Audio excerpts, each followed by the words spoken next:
today I'll be doing educational psychology summative assessment. So firstly, what is educational psychology? So educational psychology can be broken down into two words. Educational being learning and psychology being the study of behavior. Right? So basically it is an attempt to apply the knowledge of psychology to the field of education. In other words, educational psychology is the study of experience and behavior of a learner in relation to the educational environment. How do educational psychology affect learning and teaching? So the first point we have is to know the learner, right? The educator obviously needs to know the background or some sort of background of a specific learner. Early identification and intervention. Right, so first we need to identify what the issue or what the problem in that learner's life is, and then also what intervention would best suit that learner as an individual. Guidance and counseling of the student as well as the parents. So as soon as the teacher identifies the issue, guidance can be given to the parents as well as the students, and also counseling as to how to deal with that specific problem. What to teach a child. So obviously once we figure out what intervention needs to be put into place, work can then be done for that learner as an individual. So the next thing is the reflection. Unit 1 would be terminology. Unit 2 would be historical development of educational psychology. Unit 3 would be application of Bronfen-Brenner's model. Unit 4 would be relationship between educational psychology, teaching and learning. Unit 5 would be developmental domains. So in Unit 1 we did terminology such as behaviorism, zone of proximal development, and White Paper 6. So White Paper 6 is a policy that promotes inclusive education where all learners can access education and training no matter what the individual needs are. Unit 2. Unit 2 deals with historical development of educational psychology theorists. So the first person that we have is Watson.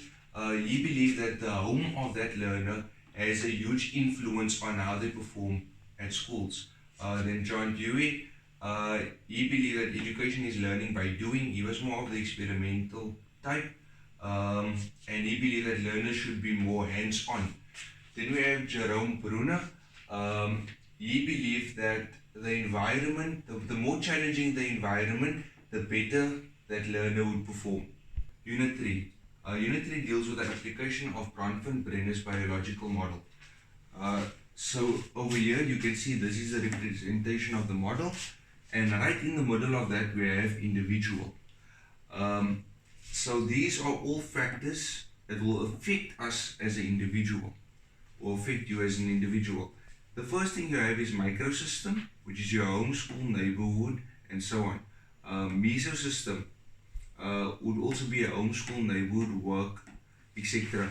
But where the microsystem and mesosystem differs is your microsystem, micro obviously meaning smaller, would be the physical address of your home, school, neighborhood, etc.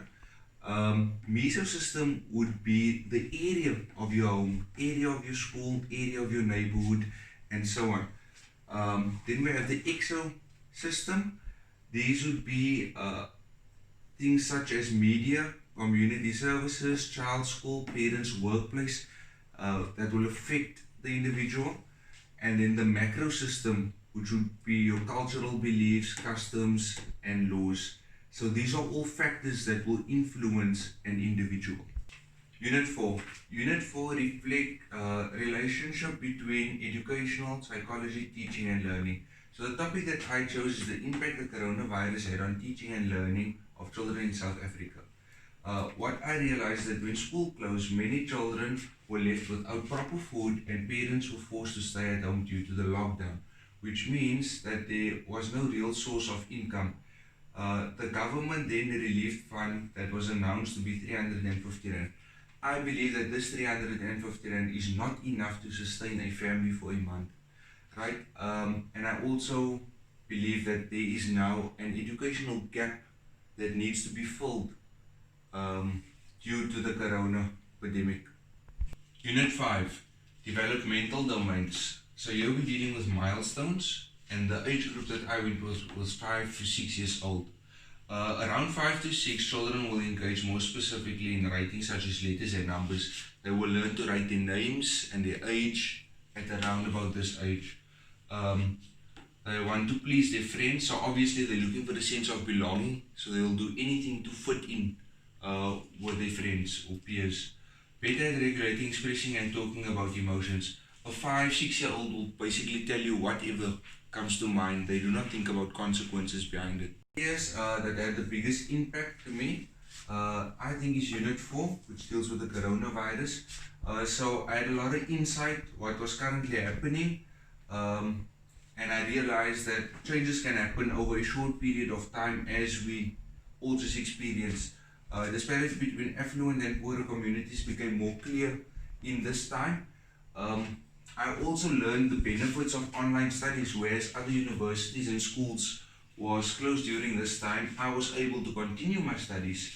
How I, as a future educator, can develop online learning material. I learned a lot about developing online learning material during this time as well.